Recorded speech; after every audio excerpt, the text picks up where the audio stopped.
Nakakaloka si Ivan. Wala na pala siyang motor. So, eto na nga mga hobby bees. Today, nag-report ulit si Ivan kasi nga, hindi pa tapos yung pinapatiles namin sa basement namin. Kaya, bibisitahin natin kung ano ng itsura ngayon. At nandito si Lindy Toots. Anong ginagawa mo, Lindy? Ay, Kumakain po. kumakain na naman si Lindy. Favorite niya. Ikaw na umubos. Last na yan. Meron pang dalawa dun, sir. Ubusin mo na, okay lang yun. Favorite mo talaga yan. Kinain mo yan kagabi. Tapos kinain mo kayo ng umaga. Tapos ngayon, Ngayon, hindi siya nagsasawa. Dahil, Sarap. Favorite ko yan yan ang talaga. favorite niya yung chicken feet. Oh. Na, Mabuti na lang yan favorite mo. Mura lang yan, Lindy. Gagawa tayo ng mas marami next time. bukas na ako mag-diet, sir. Tama, pwede naman bukas, di ba? Bukas na lang, wala na to eh. Ubusin mo muna yan. Opo. So, bisitahin natin si Ivan dito. Ayan, ito na yung aming basement. Una, Ivan. Start na. Ito na, oh. Dinatalas na ni Ivan dito ang aming flooring. Yan. Yan, guys. So, buong yan lahat ipapatayos natin. Sana gumanda na. Tapos, ito palang aming service area dito. Ang plano ko, lagyan to ng parang collapsible na wall. Papalagyan ko kay Ivan, tapos tatanggalin yung sampayan na yon. Kasi medyo, tapos ayusin namin, medyo makalat pa, sorry guys, pero ayusin namin yan. Lalagyan namin to ng, parang i-enclose namin na movable, para maganda. At tapos kumain na kayo? Opo, sir. Ano kinain nyo? Chicken feet din? Opo.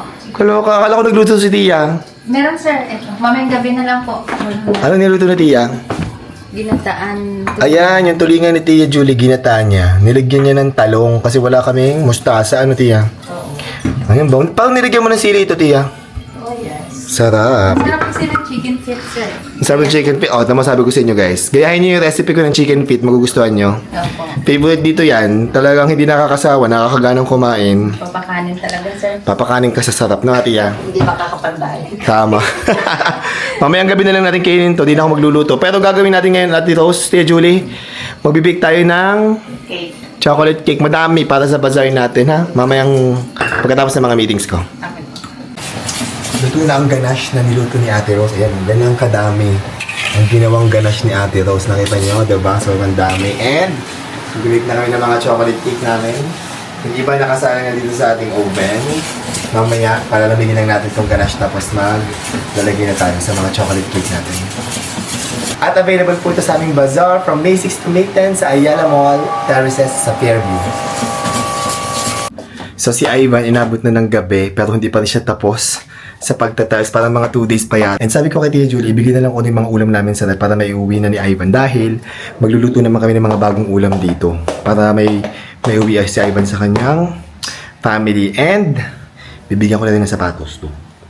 Lumang sapatos kasi hindi ko naman nagagamit na to. Ang dami kong sapatos dito. Ibibigay na lang natin. Ivan!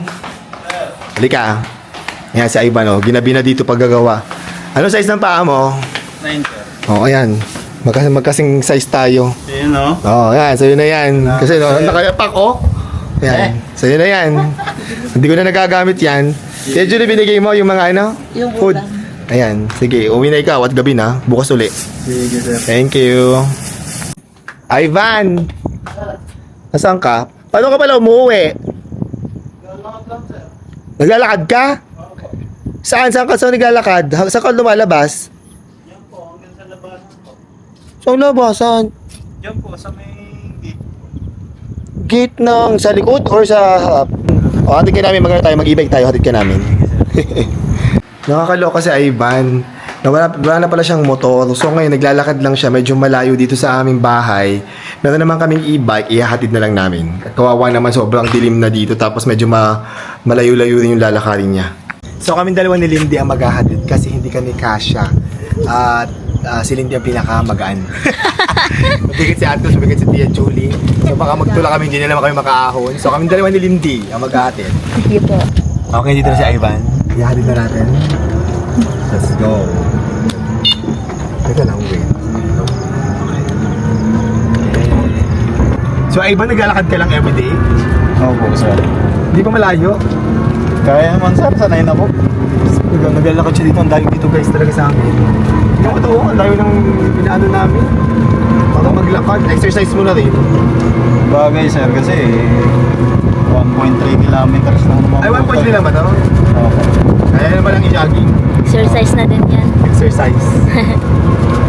Okay, dito na tayo. Ivan, dito ka na. Yan. Opo, sir. 50 lang po kuya, 50 lang. Naniningil si Lindy, 50 pesos daw.